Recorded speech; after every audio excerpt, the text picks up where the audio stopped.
สวัสดีครับสุขขีมันเสมอมันเกลือใหม่ความเจ็บจะสะใดความไข้จะมีเด้อครับพี่น้องกินง่ายสไตล์บ่าวคู่ครับมาพบมาพ้อพี่น้องในช่อง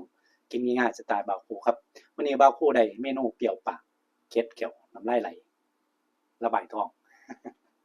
เนาะครับมาฝากพี่ตอนน้องครับในบรรยากาศร้อนอบอ้าวครับพี่น้องนี่ครับมักม่วงเบาหน่อยน้อยๆกรอบๆครับพอดีกินนะครับพี่น้องม่วงหน่อยไอ้มะม่วงเบาม่วงหน่อยครับมีกินตลอดทุกฤดูครับพี่น้องมะม่วงเบาสำหรับสายเปรี้ยวแจ่วบ่าวคู่เฮ็ดมาเป็นแจ่วปลาร้าครับพี่น้องเบิ่งนี่ครับข้นๆมาครับพี่น้องแซ่บๆนำกันเลยครับพี่น้องทุกคนครับ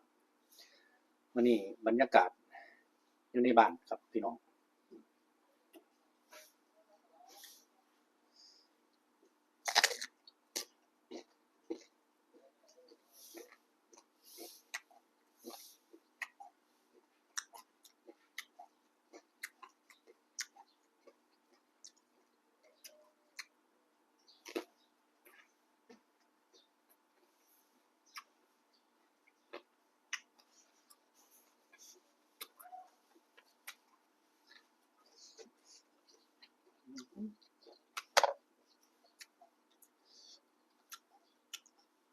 สมครับ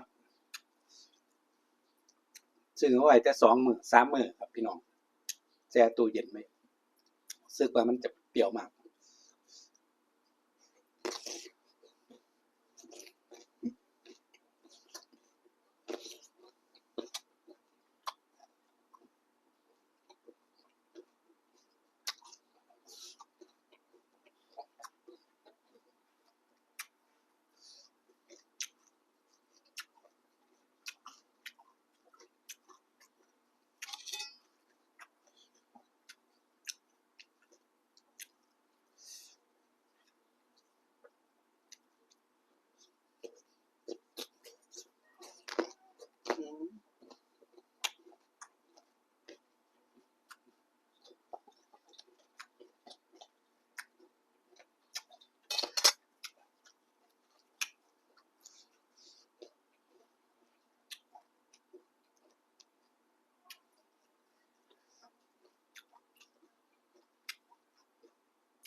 เปรี้ยวดีครับกรอบ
พา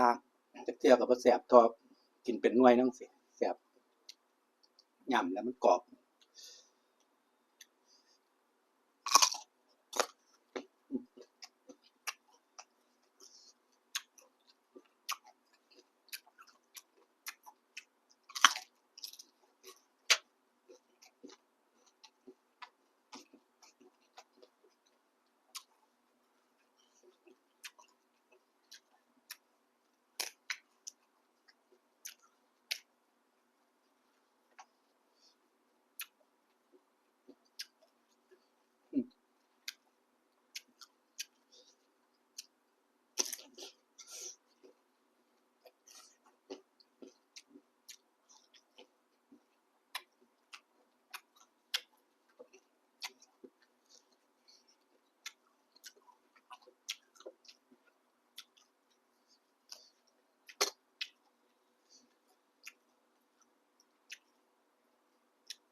เก็ดเก่า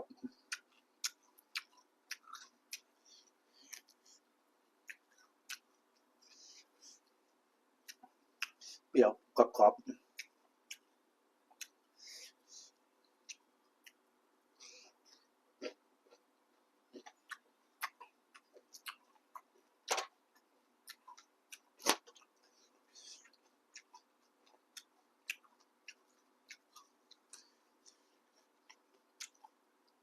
ก็มืดเข่าปั่นฝนสิตกใส่นอกบัน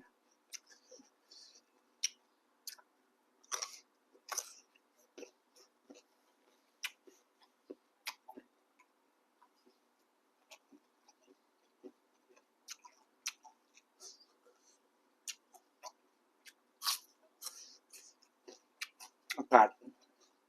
เปลี่ยนไปเรื่อยเนาะครับพี่น้องหน้าร้อนกับฝนตกหนาวต่างจังหวัดตกแล้วหนาวกรุงเทพก็แดดร้อนมือ2 มื้อฝนตก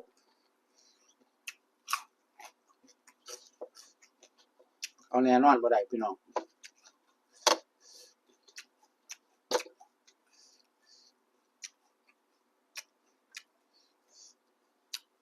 ซุมื้อนี้โลกเปลี่ยนแปลงไปเรื่อยเอาแน่นอนบ่ได้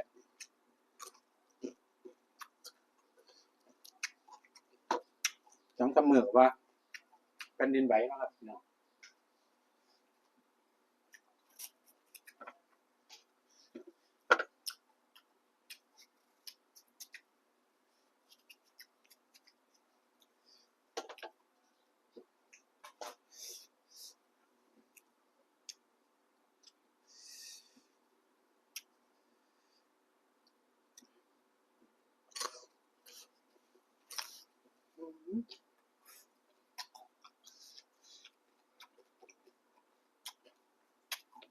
ครับเด็ดสุดยอดแช่ตู้เย็นไว้2 มื้อกรอบดีครับ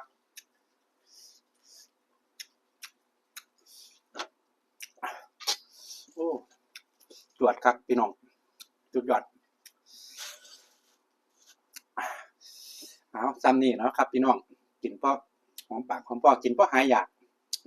คิดอยากบ่ได้ยามใดคิดยามใดทำได้ยามนั้นบักม่วงคิดอยากเอาขอบคุณครับพี่น้องต้องไปทุกคนครับที่ให้เกียรติมารับชมวิดีโอของบ่าวพูดครับสุดท้ายขอให้พี่น้องทุกคนครับจงมีแต่ความสุขความเจริญอายุมันคนยืนสุขภาพแข็งแรงสุขคนครับขอให้ผ่านพ้นอุปสรรคปัญหาทุกสิ่งทุกอย่างไปได้นะครับวันนี้สวัสดีครับ